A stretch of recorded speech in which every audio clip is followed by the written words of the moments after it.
Today, the Matt Walsh Show, years of unchecked illegal third world immigration into the UK has led to unrest in the country. People have finally had enough of it. Also, Kamala Harris announces her VP pick, and he's even more radically left-wing than she is somehow.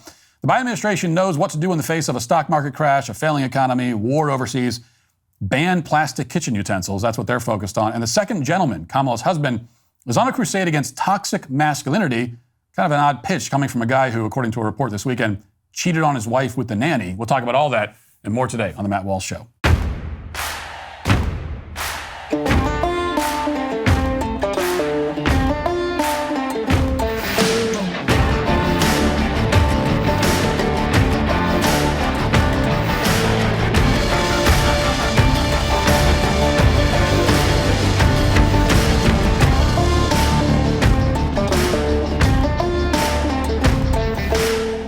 Daily Wire Plus members have unlimited on-demand access to our uncensored, ad-free daily shows, real-time breaking news, and investigative journalism. Don't be left in the dark. Join us and join the fight now at dailywire.com/subscribe. Security is top of mind for many Americans during these crazy times. Security for our country, security for our leaders, security for our families. But you're not financially secure if all of your eggs are in one basket. Consider diversifying at least some of your savings today with the help of Birch Gold Group. Gold and silver are an excellent way to diversify your savings. They're a hedge against inflation, a physical asset that's in high demand globally. Through my friends at Birch Gold Group, you can own physical gold and silver at a tax-sheltered retirement account. That's right, you can diversify an old IRA or 401k for no money out of pocket into an IRA in gold and silver. This is just one thing you can do today to secure your family's savings. Text Walsh to 989898 and receive a free, no-obligation info kit to learn the role that precious metals play in your overall saving strategy. Again, text Walsh to 989898 with an A+ rating with the Better Business Bureau. Thousands of happy customers. You can trust Birch Gold to help diversify your savings and secure your family's financial future. Text Walsh to 989898 today. Southport is a seaside town in the northwest of England that looks quite a bit different than it did 20 years ago. There used to be a lot of young people living there for one thing, and back in 2001, only around 4% of the population of Southport said they were born outside the UK. It was a pretty homogenous place. Well, 20 years later, a lot has changed, and for the most part, it has not changed for the better. As a longtime Southport politician named John Pugh put it recently, Southport as an entity is struggling. Southport's now much older, mainly because young Britons no longer see much opportunity there. They've been replaced, in many cases, by foreigners. 1 in 10 residents now voluntarily report that they were born outside the UK. And many of them are bringing their religious beliefs with them, as you would expect. Mosques, which were once found exclusively in large British cities like London and Birmingham, began popping up in Southport as the UK added more than 1 million Muslims to its population in under a decade. All of these changes have been accompanied by various indignities along the way. Last year, for example, British officials floated the idea of housing illegal migrants in Southport's Holiday Park because it would be cheaper than paying for hotels. Illegal aliens had already taken over 5 hotels in the Liverpool area, only to complain that they were being mistreated. And rather than kick these ungrateful foreigners out of the country, Britain's government attempted to offer them Southport's Holiday Park as an accommodation as well. That episode was a pretty clear indication that Southport's decline is not accidental. It is deliberate. That's why the British government doesn't see a flood of illegal immigrants as a problem. They see it as an opportunity to shut down the local park. Every catastrophe is just more evidence that their plan is working. It's yet another opportunity to degrade the lives of British citizens even further. That's true even after the massacre that took place on July 29th. Police say that a 17-year-old man entered a dance studio in Southport that was hosting a Taylor Swift-themed workshop for young children. Armed with a knife, he allegedly murdered 3 girls, ages 6, 7, and 9, and seriously injured 10 others, including 8 children. Organizers apparently tried to shield the children. At least one was critically injured in the attempt. When a police officer finally arrived, he waited before entering the studio because he only had a baton. And ultimately, after more than a dozen victims had been stabbed, the police went in and arrested the killer. The killer, who police have identified as Axel Rudakubana, was born in Britain to Rwandan parents who migrated to the UK roughly about 20 years ago. Police haven't provided any more information than that. Now, following this deliberate and premeditated attack on children, fed-up residents of Southport and towns all across the UK began engaging in varying degrees of civil disobedience. In Southport, Locals threw objects at police officers, apparently lit a police vehicle on fire last week as well. Watch.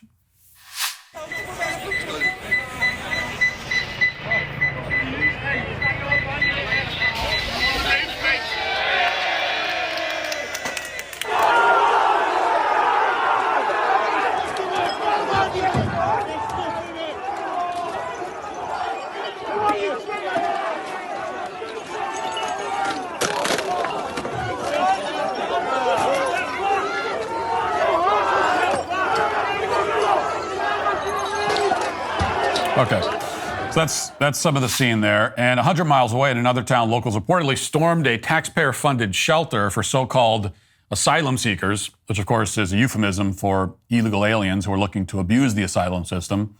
And here's what that looked like.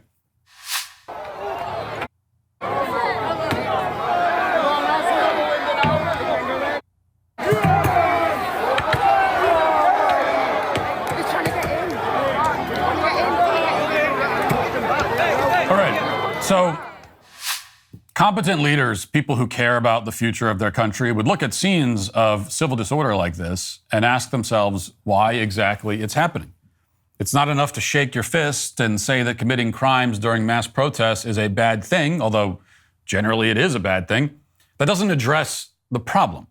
And to do that, it's important to figure out why people are so upset that they're willing to commit crimes like this in broad daylight. Is it because they've bought into years of lies about so-called police violence against black people, culminating in false narratives about lifelong criminals like George Floyd and Jacob Blake and many others?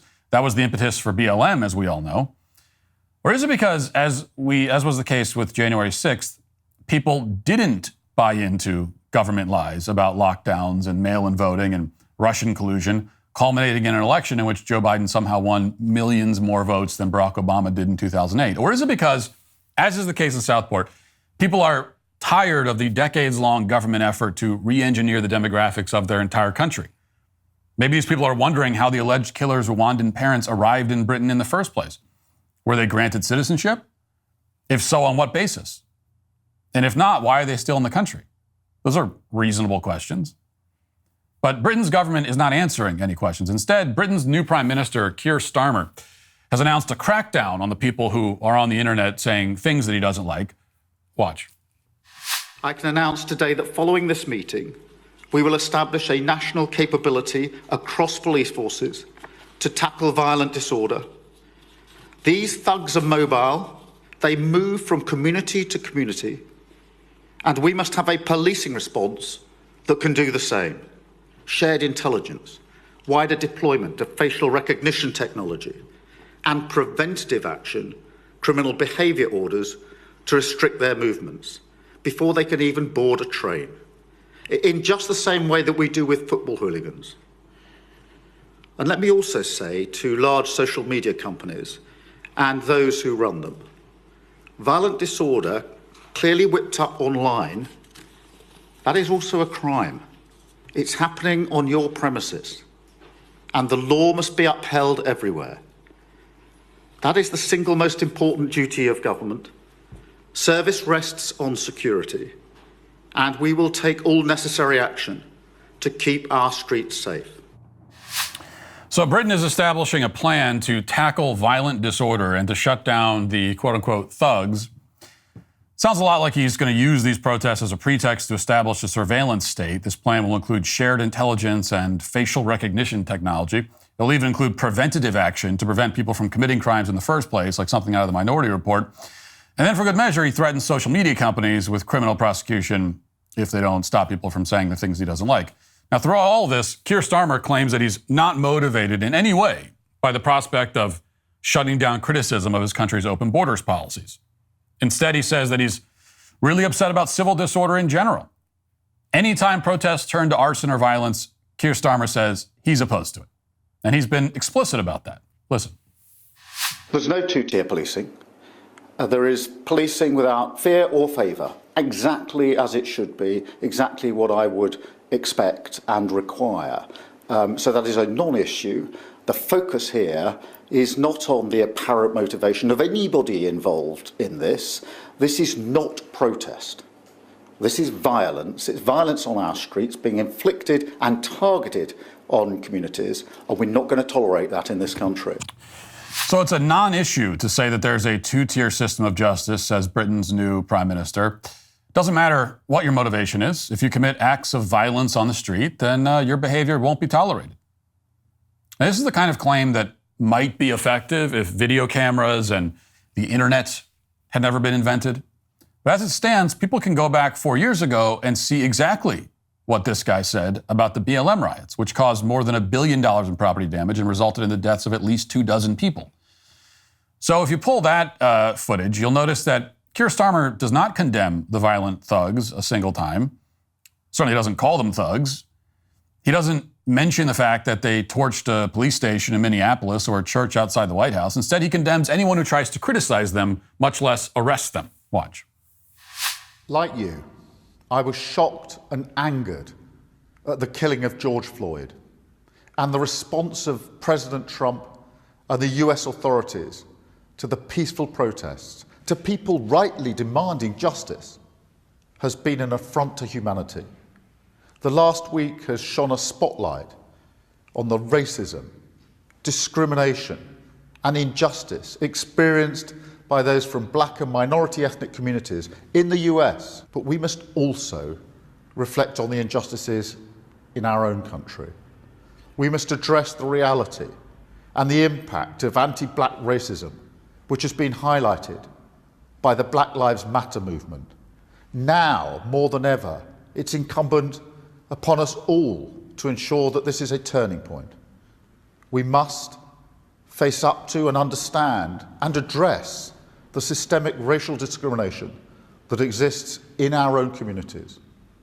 The Labour Okay, so you get the idea. You get the idea. Just very different, but slightly different tone. Can we agree on that? But maybe a slightly different tone between the two riots. Starmer was talking like this several days after BLM protests in London resulted in injuries to more than 24 police officers. And this was after the BLM violence that I mentioned in the United States. The message was clear. Violence for state-approved purposes is fine. But dissent that humiliates the state and that exposes its failures will be crushed. Its proponents will be labeled as sources of disinformation and as thugs, and they will be silenced.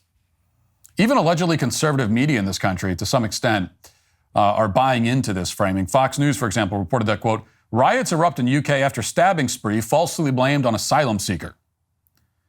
Various other outlets have run similar stories. The idea is that because this killer reportedly was born in Britain to Rwandan parents, the protest must be illegitimate. Now, pause for a moment to consider the extraordinary degree of irony here.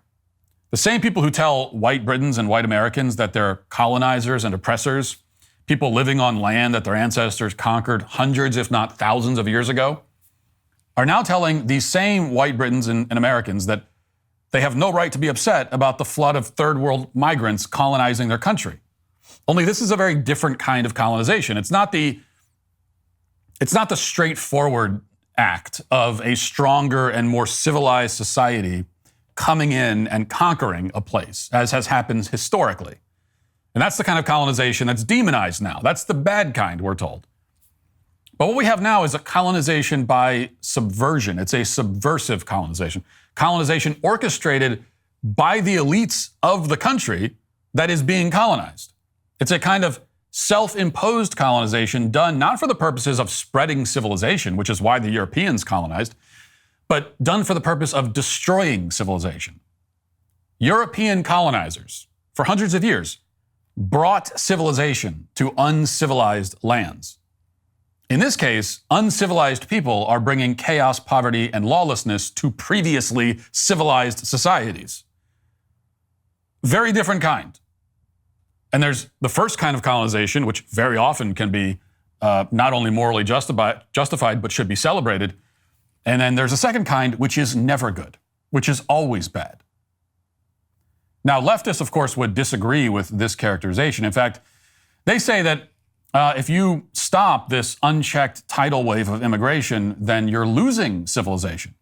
There's a lot of commentary like this, just as an example. This is from an activist named Bushra Shaikh, and she posted this.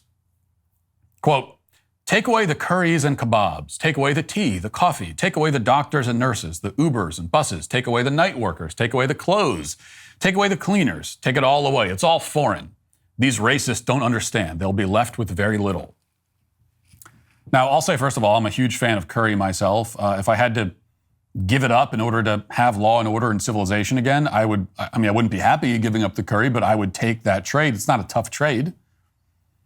But she goes further. She says that even clothes and technology and transportation would be gone without foreign migration. We'll be left with, quote, very little. Well, that's an odd claim, isn't it? I mean, after all, if all of the good things in life are brought to Western countries by foreigners, then why are they coming in the first place? If they're bringing everything here, then why bring it? So is this really just an act of generosity? Is that why we have this flood of illegal immigrants all over the West? Because they're doing it for our sake? Because they have so many gifts to bring us? Well, you'd have to be very stupid to buy that line of thought. So we're left again with the question, why not just stay where you are? If you have everything and we have nothing, basically, what are you coming here for? If Western countries need these immigrants in order to thrive, then why aren't their own countries thriving? That's strange, you must admit. Apparently the West is gifted prosperity by third world immigrants, and yet these immigrants have not given this gift of prosperity to their own countries. How does that work? Now, in any case, the left is telling Britons that the son of newly arrived Rwandan immigrants has every right to live in their country, and how dare you say otherwise? The moment you're born on British soil, you're British, and no one can ask a single question about anything, including how your parents got there. These are the rules now. And as usual, they only benefit people who are not white.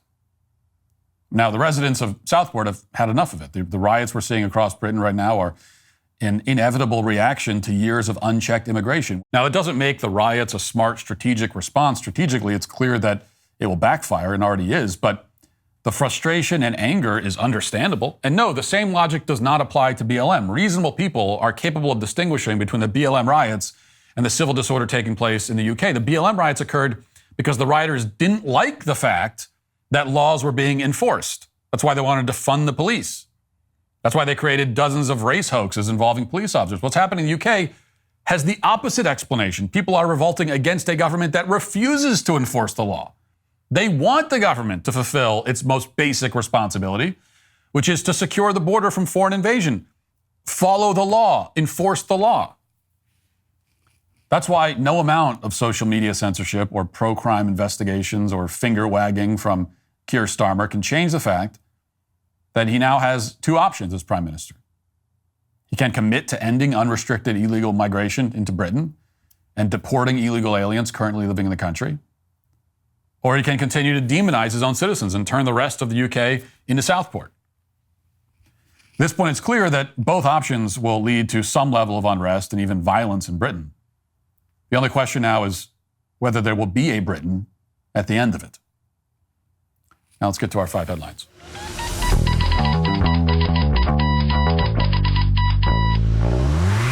Are you still struggling with back taxes or unfiled returns? The IRS is escalating collections by adding 20,000 new agents and sending millions of demand letters. Handling this alone can be a huge mistake and cost you thousands of dollars. In these challenging times, your best offense is with Tax Network USA. With over 14 years of experience, the experts at Tax Network USA have saved clients millions in back taxes. Regardless of the size of your tax issue, their expertise is your advantage. Tax Network USA offers 3 key services: protection, compliance, and settlement. Upon signing up, Tax Network USA will immediately contact the IRS to secure a protection order, ensuring that aggressive collection activities such as garnishments, levies, or property seizures are halted. If you haven't filed in a while, if you need amended returns, or if you're missing records, Tax Network USA's expert tax preparers will update all of your filings to eliminate the risk of IRS enforcement. Then they'll create a settlement strategy to reduce or eliminate your tax debt. The IRS is the largest collection agency in the world, and now that tax season is over, collection season has begun. Tax Network USA can even help with state tax issues. For a complimentary consultation, call today at 1-800-958-1000 or visit their website at tnusa.com/Walsh. That's 1-800-958-1000 or visit tnusa.com/Walsh today. Don't let the IRS take advantage of you. Get the help you need with Tax Network USA.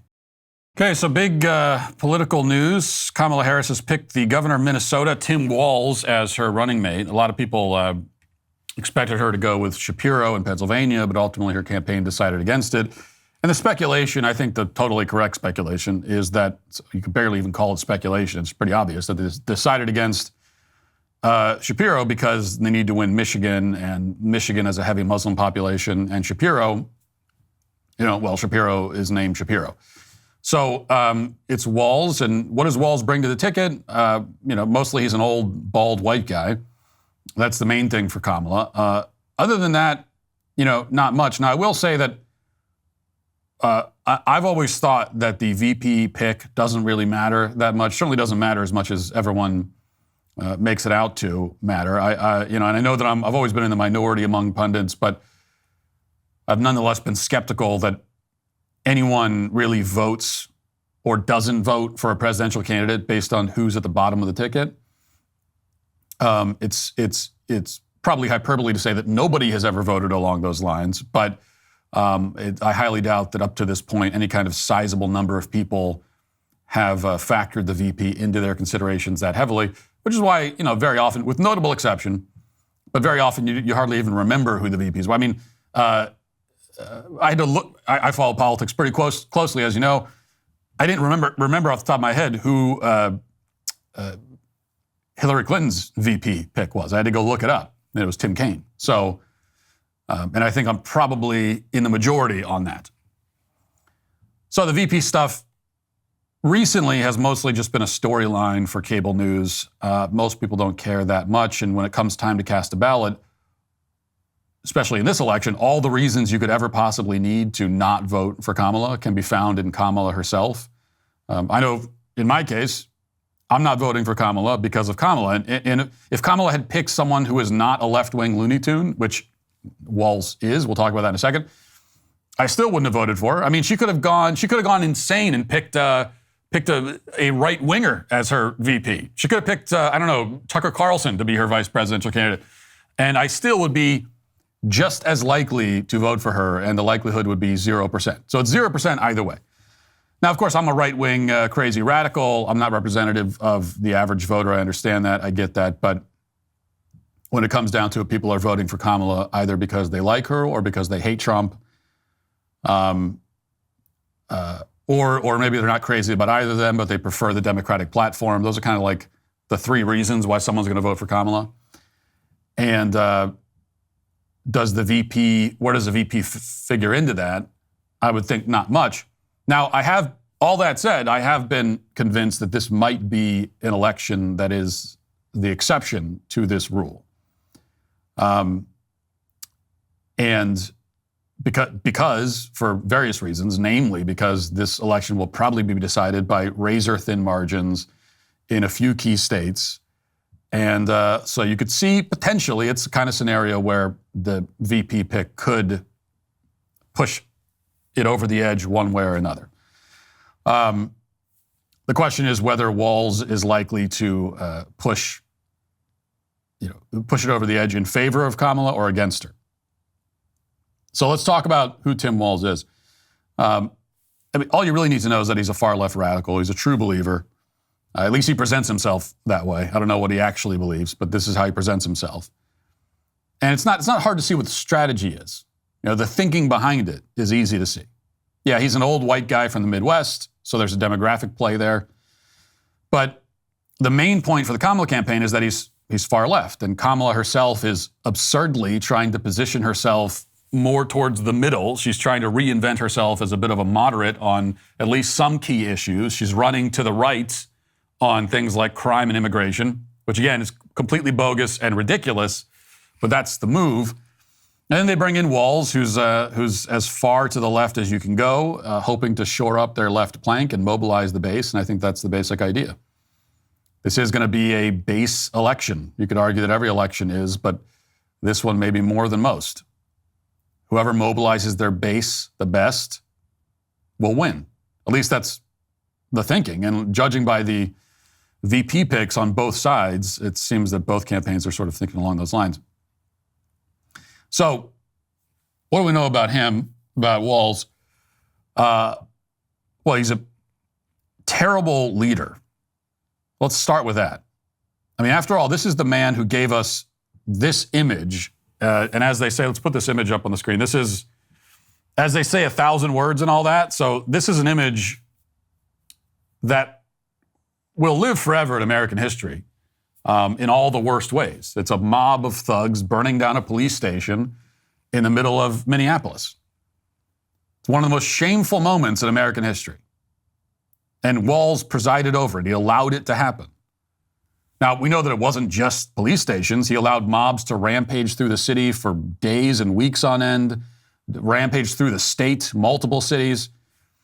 And, but I think all of that, and there are a lot of terrible images that came out of that period of time, but the fact that they were able to invade a police station and burn it to the ground and nobody stopped them, that kind of tells you everything. And not only did he allow it to happen, but he justified it and he defended the mobs the whole time. In fact, he said that it's the fault of society for not emphasizing diversity and inclusion enough. That's what he said at the time. Let's listen to that. A society that does not put equity and inclusion at the center of it is certainly going to eventually come to the places where we're at. This is a moment of inflection. It's a moment of real change. It's a moment that those folks who are out there demanding this are not going to take a commission or a report. They're going to want fundamental change. And that is what I think that's one of the exciting things in the midst of all this. You can feel a sense of optimism coming back. Exciting and optimistic. That's what he says. The police station was just burned to the ground. City blocks burned to the ground, and he finds it exciting and optimistic. Why? Because, well, those violent thugs, they were burning buildings and looting stores and destroying their own communities because they wanted diversity and inclusion. That was just their way of expressing their support for DEI, is what he said. Now, of course, we could sit here all day and play examples of crazy stuff that Tim Walz has said. And the Trump campaign, rightly so, is busy. They were obviously ready for this. And that's one of the problems for, I don't know why. I mean, Trump sort of did the same thing, dragging out the, who's it going to be? Who are we going to choose? Nature of the VP pick. Trump also dragged it out kind of to the very last minute. But it was less clear for Trump who the candidates were. We kind of had an idea of like 5 or 6 people, and it could be someone else entirely. And then he made the choice for J.D. Vance. Kamala Harris, on the other hand, it was very clear for days and probably weeks that it was really down to like 2 people, maybe 3. And so all you're doing is you're giving your opposition the chance to just get all of the oppo together that they can on those people. And then as soon as you announce it, they're going to hit the ground running with all of it. And it is important to hit the ground running because you have to define this person. I just saw a poll that something like 70% of Americans don't know who Tim Walz is, which means that they don't know. And so it's up to one campaign or the other to define him. And it's not very hard to define Tim Walz as what he is, which is a far-left radical. Here's a quick compilation that I think this was posted by Senator Mike Lee of Tim Walz saying crazy left-wing stuff. Let's watch that. But we can get out there, reach out, make the case. And for one thing, don't ever shy away from our progressive values. One person's socialism is another person's neighborliness. Should Minnesota be a sanctuary state? If the definition of that is that the federal government enforces immigration law and local law enforcement enforces local law, then yes. Should cities be allowed to be sanctuary cities? Yes, local control. Stuff. All right. Number 2, it seems like elected officials are always surrounded by lots of people, staff, other lawmakers. What is the last thing that you did truly out in the public, truly by yourself? I went to Menards and bought an air filter for my furnace. Not sure why that last clip is in there. I mean, that's pretty normal, right? That's a normal thing to say. I don't know why it's in there. More to the point, one person's socialism is another person's neighborliness. And by the way, if you're watching the clip, you saw the white dudes for Harris. He just said that. This isn't like something that he said 10 years ago. He just said that like last week. that socialism is neighborliness. So there you go. It kind of says it all. And this is a guy who has signed a bill giving driver's licenses to illegal aliens. I mean, pretty much every crazy left-wing idea, he's either spoken in favor of it or passed legislation mandating it. And as I said, the Trump camp was ready to go with this. So here was an ad put out this morning focusing on some of those radical positions. Let's watch this. What could be weirder than signing a bill into law that requires schools to stock tampons in boys' bathrooms? Or weirder than signing legislation allowing minors to receive sex change operations? Try electing the man who signed those bills Vice President of the United States. Enter Chief Weirdo Tim Walz. As governor of Minnesota, Walz supported legislation that endangers minors, hurts women, and puts radical ideology ahead of common sense. Now Kamala wants Walz to enforce those laws on a national scale. Tim Walz, too weird, too radical. I got to tell you, I love this ad, and obviously I'm biased here, to put it mildly. I'm always going to love it when Republicans hit Democrats. Hit them at all. You know, if you hit the Democrats hard, I'm always going to love it. If you hit them on this issue in particular, I'm going to love that. And but even putting my own bias to the side, I think this is a great ad because of the tone. This is exactly the right tone. This is exactly the right way to talk about this issue. It is. There's a lot you can say about somebody like Tim Walz who supports, sex changes for minors, chemically castrating minors, wants to put tampons in the boys' bathroom, all that kind of stuff. There's a lot you could say about that. It's so crazy, it's so insane, it's so disgusting that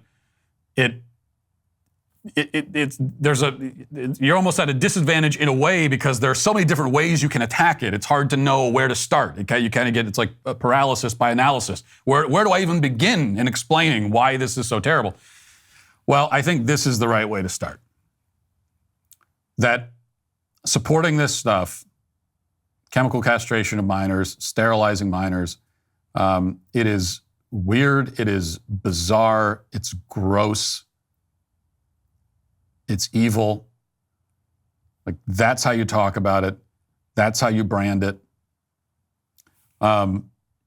Hopefully on the right, we have long since moved past the idea that we need to have a serious debate about these issues. Should we chemically castrate minors? Let's sit down and have a serious this is a controversial issue that people could have different views on it. We should sit down and have a conversation about it. That's the kind of thing you would have heard from Republicans not in the not too distant past.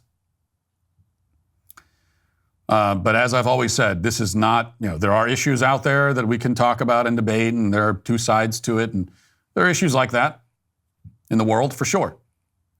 This, not one of them. There's no conversation to be had.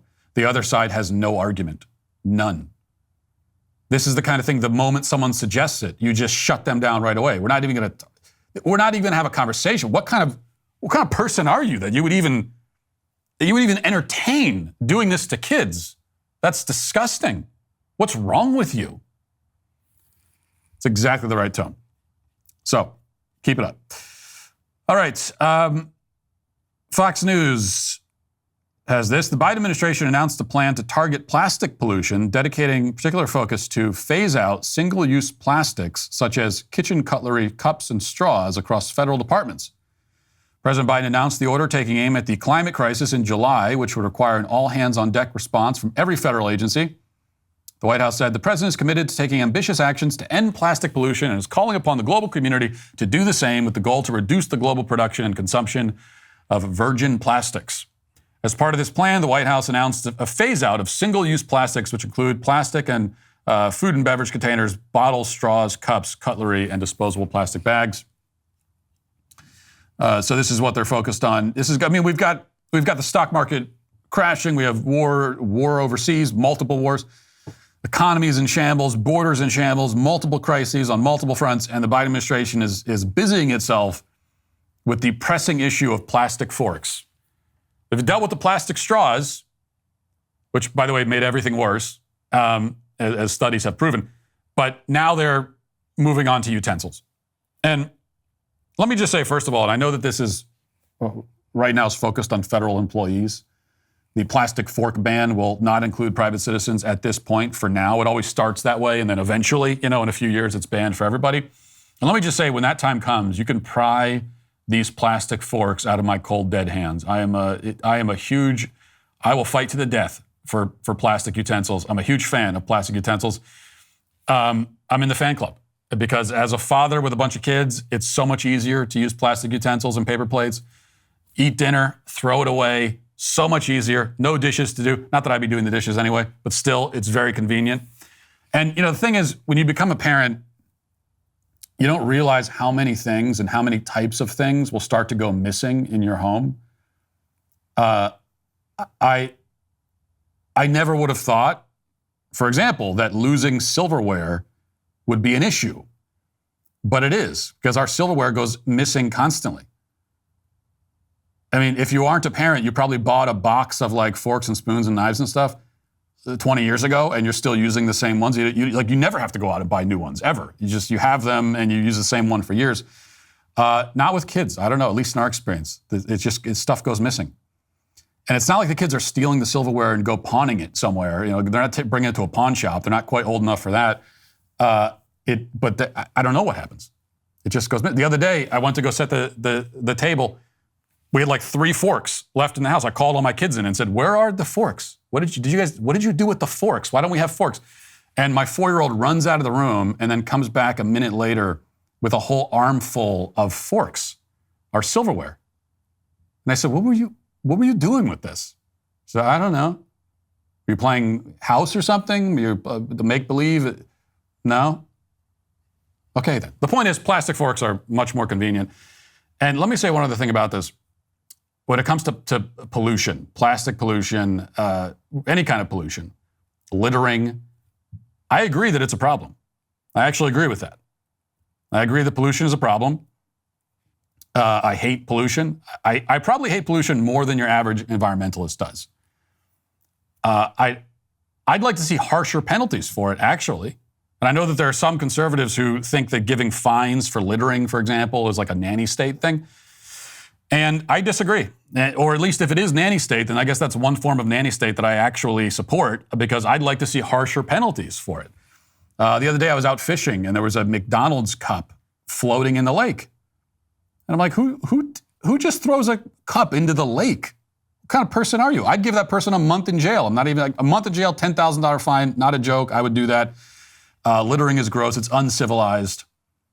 It's not just an attack on nature. It's an attack on civilization. This is not what we do in civilization. You don't do this. It's wrong to do this to other people. Now I have to look at your garbage.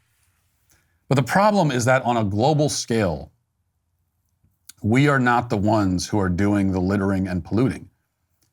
In fact, the whole reason that the McDonald's cup in the lake stood out to me is that by and large, when I go to lakes, and I've been to lakes all over the country in like dozens of different states, and by and large, they're very clean. We as Americans are usually not the ones throwing our garbage into the waterways.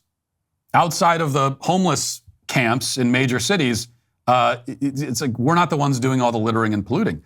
As I pointed out before, nearly all of the pollution and the litter and the trash that makes its way out into the ocean is coming from Africa and Asia.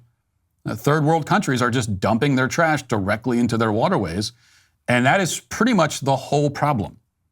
It's got basically nothing to do with the fact that you use plastic straws and plastic forks and the fact that we use plastic forks all the time in my house. It's got nothing to do with that. Almost nothing. So banning plastic, and you could ban it for everybody. And it would accomplish almost nothing. It's like if as an analogy, imagine that you live in a neighborhood and your neighbor knocks on your door and yells at you because you left a rake and a football sitting in your front yard. And he yells at you and says that, well, your yard's all junky and it's going to bring down the property values in the whole neighborhood. But then imagine that you look right across the street at someone who lives right across the street and you see there's a hoarder living there with like 15 broken down vehicles and bags of trash and old tarps and like roadkill and 3 rusty charcoal grills that haven't been used in ages and all this stuff cluttering up their yard and their sidewalk. Well, if you saw that, you'd say, okay, yeah, I can pick up my rake, but as long as that godforsaken hole stays there across the street, property values will remain in the toilet. There's actually almost nothing I can do myself about the property value problem because of that. Like that guy right there is using his whole yard as a garbage dump. That's the whole problem in this neighborhood when it comes to this issue. It's right there. But you won't talk to him because in this analogy, that guy is, African. And that's the situation on a global scale where you've got these countries, these societies where they just don't, there's simply no effort made to dispose of garbage in a healthy and sanitary way. And it's not like they can't. It's not like it's impossible. I mean, in Western societies, we've figured out a way to do it. It's a little bit of effort and ingenuity and organization, and you can get rid of your garbage. But if you go to these other third world countries, they just don't care. When we were in Kenya and driving down to meet the Maasai tribe and going through cities and town and that sort of thing for a while, hours. And this is what you'd see. You see just like towns where they just huge piles of garbage just sitting in the middle of the town. No one has made any effort to get rid of it. You could get rid of it, but they just don't. And so that's the problem. That is pretty much the whole problem when it comes to littering and pollution. And if we're not going to talk about that or deal with that, then no point in talking about it at all at that point. I also want to mention this briefly. NBC News reports Louisiana Governor Jeff Landry has a suggestion for parents who don't believe the 10 Commandments should be displayed in public, or rather in public school classrooms throughout the state. He told reporters, "Tell your child not to look at them." The Republican governor defended the controversial legislation during a news conference, announcing how Louisiana intends to fend off a lawsuit that argues that it's unconstitutional to hang the 10 Commandments in state-funded schools and college classrooms. Landry first signed the GOP-backed legislation in June, making Louisiana the first state in the nation to require schools to exhibit posters of the religious text, which was revealed to Moses in the Bible and remains revered by followers of the Christian faith. But the move prompted, and it's actually not just revered by followers of the Christian faith, not only them, but the move prompted a coalition of parents, Jewish, Christian, Unitarian, Universalists, and non-religious to sue the state days later in federal court. They argue that the legislation substantially interferes with and burdens their First Amendment right to raise their children with whatever religious doctrine they want. So we've talked about this law, which I think is a great law. I think it should be in place in every state. And it is not a First Amendment issue. We knew, of course, that the godless left would try to make it into a First Amendment issue. But all the First Amendment, when it comes to restrictions on religion, in fact, it does not restrict religion at all. The only restriction is that Congress cannot make a law respecting the establishment of religion. In other words, you cannot impose a state religion on the people. And I agree that would be unconstitutional, and I would not be in favor of it, even if I am a theocratic fascist, as I've been so often accused. But displaying the 10 Commandments in a classroom is not that. It is not Congress, it's not any governing body establishing a state religion. Now, if the kids were told, here's the 10 Commandments, you must follow them and be a good Christian, your baptism is next Wednesday, get ready for it. Like, if the school said that, then I would agree that, yeah, okay, now we've got a First Amendment problem. But that's not what's happening. Simply displaying them is not a violation of the First Amendment. And in fact, it's not just that it's not a violation of the First Amendment, it is actively helpful towards a child's education. Like a child cannot be basically literate and have a basic understanding of world history and especially Western civilization without knowing about the Ten Commandments and understanding what they are. So that's what this is about. It's about basic literacy. It's about basic historical knowledge. So we've already established all that. The reason I'm really reading this is that I just like the governor's response. And that response has gotten a lot of headlines, and the left's very upset about it. The media is very upset that he said, tell your child not to look at them if they're upset. But that's the right response. And I like it because that's also what the left says all the time, right? That's what they always say. When they're doing things that are actually objectionable and harmful to kids, okay, when they're doing something like parading a drag queen around, and then you object to it, they say, well, you don't have to look. It's none of your business. Just look away.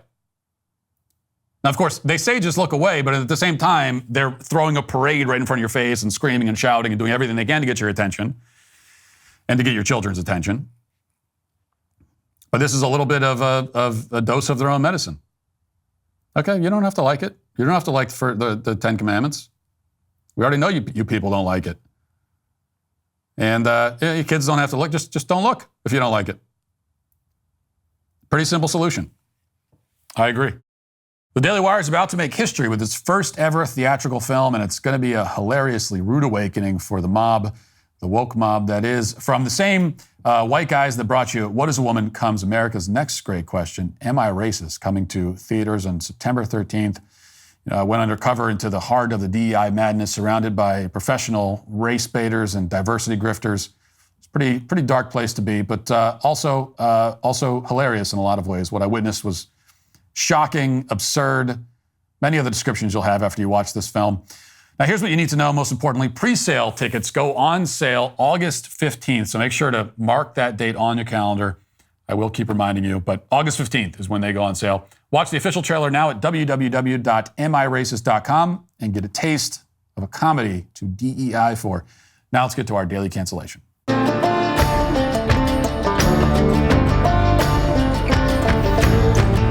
Today for our daily cancellation, we canceled Doug Emhoff. Now, if you don't know who Doug Emhoff is, he is the second gentleman. And if you don't know what the second gentleman is, that's the name we apparently use for the vice president's husband. It is, frankly, kind of an embarrassing title for a man to hold, but then Doug Emhoff is an embarrassing man. Over the weekend, it was revealed that Emhoff, who has been married to Kamala Harris for about 10 years, had an affair that ended his first marriage, his previous marriage. Fox News reports, second gentleman Doug Emhoff, the husband of Vice President Kamala Harris, admitted Saturday to having an extramarital affair during his first marriage after a bombshell report by the Daily Mail reported he got his children's nanny pregnant.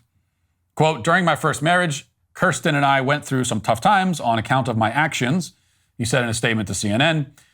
I took responsibility, and in the years since, we worked through things as a family and have come out stronger on the other side. Emhoff did not return Fox News Digital's request for comment, but gave the statement to the Harris-friendly news network hours after the Daily Mail story broke.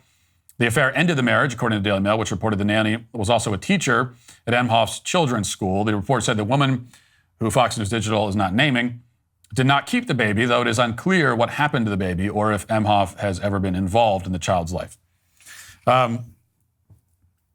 Now, and first of all, can I just say, you did not come out stronger on the other end? It's like the idea that, well, you had an affair and it made your family stronger. No, you're not married anymore.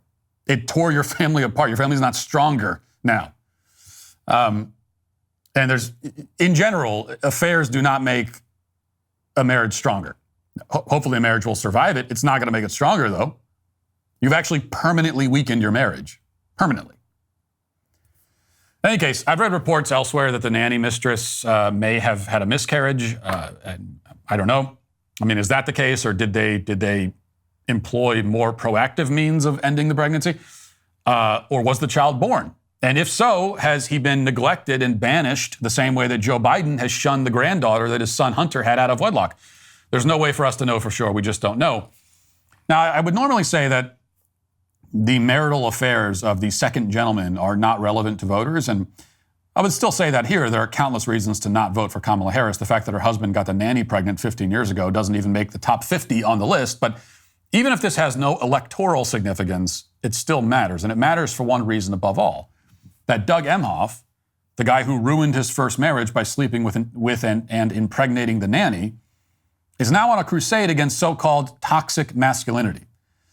Indeed, a headline in the Washington Post tells us that Emhoff himself is, quote, the antidote to toxic masculinity. But what is toxic masculinity and why does it need an antidote, at least according to Emhoff? Well, here he is in an interview with CNN in 2022 explaining. There is still a bit of a stigma with the notion of men taking a step back and being openly supportive of a woman who has a bigger role and a bigger job than the man does. Are you trying to intentionally destigmatize that? Definitely. You think about it. I do, not at the beginning, because this was a no-brainer, but now that I'm in the role, and you really see, like, not all men naturally would do this and would push back. And then there's this toxicity, this masculine idea of what a man is that's out there that is just not correct. Now, he's right, by the way, at least about the first part. Not all men would be willing to play first lady or second lady, even worse, to their wives and become a stay-at-home husband. I wouldn't be a stay-at-home husband. Providing for my family is my fundamental purpose on earth, and I would never give that up. Now, fortunately, I have a wife who certainly would never want me to, but that makes me toxically masculine, according to Emhoff, who continued to speak out about this subject in an interview with MSNBC the following year. Here's what he said then. Can we just talk about masculinity for a moment? Has being second gentleman changed your own view of perceived gender roles or what it means to be a man? This is something I've thought about a lot and something I've spoken about a lot. There's too much of toxicity, masculine toxicity out there, and we've kind of confused what it means to be a man, what it means to be masculine, where you've got this trope out there that you've got to be tough and, angry and lash out to be strong. It's just the opposite. Strength is how you show your love for people. Strength is how you are for people and how you have their back and how you stick up for other people and pushing out against bullies. I mean, that's what I believe it is. So every time I can speak against this toxicity, we're seeing it with our younger people, we're seeing it in our discourse, in our politics, in the media, you're seeing it as it relates to so many of the issues that we're pushing back on. So I think it's a problem, and I'm going to continue to use this platform every time I get to speak out against this toxic masculinity that's out there. Now, we know that first ladies historically are given some little project to go out and do so that they can feel important. For Michelle Obama, it was lecturing us about our bad nutrition. Jill Biden, for her part, has mostly been given the task of changing her husband's diapers. And now we know what First Lady Doug Emhoff will be focused on should Kamala win in November. He'll be sent to the front lines to lead the war against toxic masculinity. Kamala may be a childless cat lady, but she's not a single childless cat lady, which means she has a husband that she can parade around as a mascot for male feminism. The fight against toxic masculinity will go into overdrive if we have a female president with a henpecked husband like Emhoff. So things are going to get very cringy very fast. But I can't deny it. Emhoff is the perfect spokesman for this issue. After all, the only truly toxic form of masculinity is emasculated masculinity. In other words, toxic masculinity is non-masculinity. A man is toxic if he is not masculine. Now, this is not how the term is used, of course, by people like Emhoff. For them, masculinity is toxic when there's too much of it and too much emphasis on it. You heard him say, this idea that men are supposed to be tough is to him toxic. He lives in a delusional fantasy world where our culture's greatest problem is its overemphasis on toughness and strength. But that couldn't be further from the mark. Like so much else that we hear from Democrats, it's the opposite of the truth. This is the problem with the term toxic masculinity. In practice, it seems that toxic masculinity can either refer to traditionally masculine traits that are now wrongly regarded as harmful, or actually harmful traits that are wrongly associated with men exclusively. So if it's used in the first sense, it's obviously degrading and damaging because it tells men that their natural masculine dispositions are somehow disordered. There's nothing wrong with telling them to be strong or encouraging them to exercise control over their emotions. Obviously, these messages can be delivered the wrong way, but the fundamental point is good and important.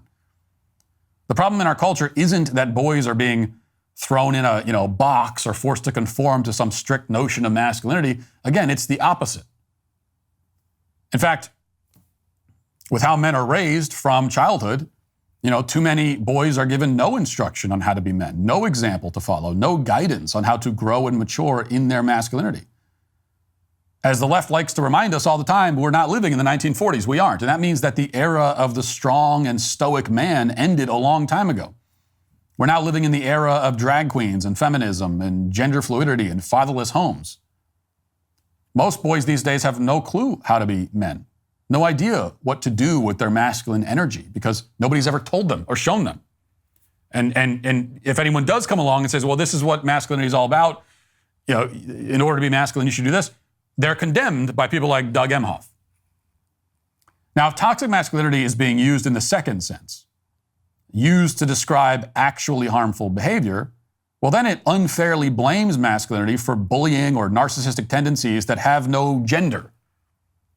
Right? Then you're just taking, there could be like bad things that a man does that are actually bad.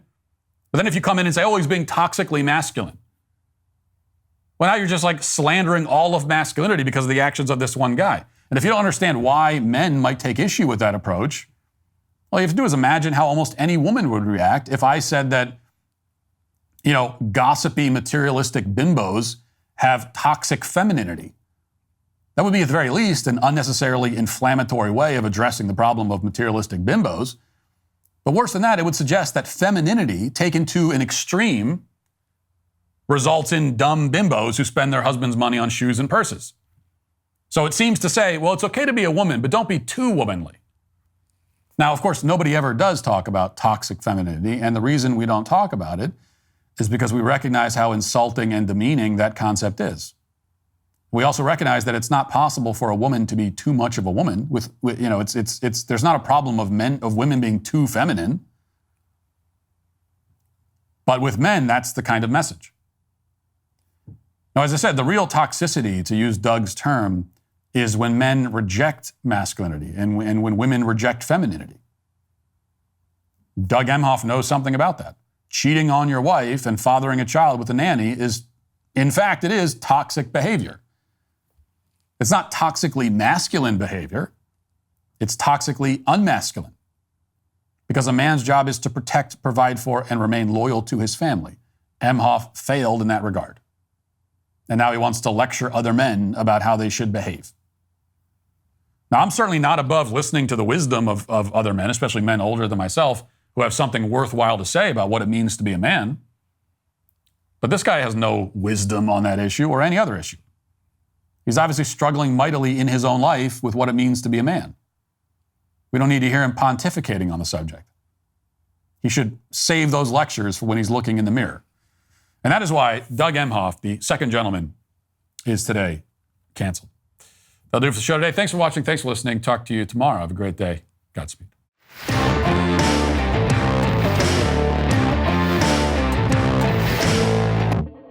Republicans are Nazis. You cannot separate yourselves from the bad white people. Growing up, I never thought much about race. It never really seemed to matter that much, at least not to me. Am I racist? I would really appreciate it if you left. I'm trying to learn. I'm on this journey. If I'm going to sort this out, I need to go deeper undercover. They gonna say I'm racist. Joining us now is Matt, certified DEI expert. Here's my certification. And what you're doing is you're stretching out of your whiteness. This is more for you and less for you. Is America inherently racist? The word inherent is challenging there. I want to rename the George Washington Monument to the George Floyd Monument. America is racist to its bones. So inherently. Yes, this country is a piece of shit. White folks, white trash, white supremacy, white woman, white boy. Is there a black person around? What's a black person right here? Does he not exist? Hi, Robin. Hi. What's your name? I'm Matt. I just had to ask who you are because you have to be careful. Never be too careful. They gonna say you racist. In theaters September 13th, rated PG-13.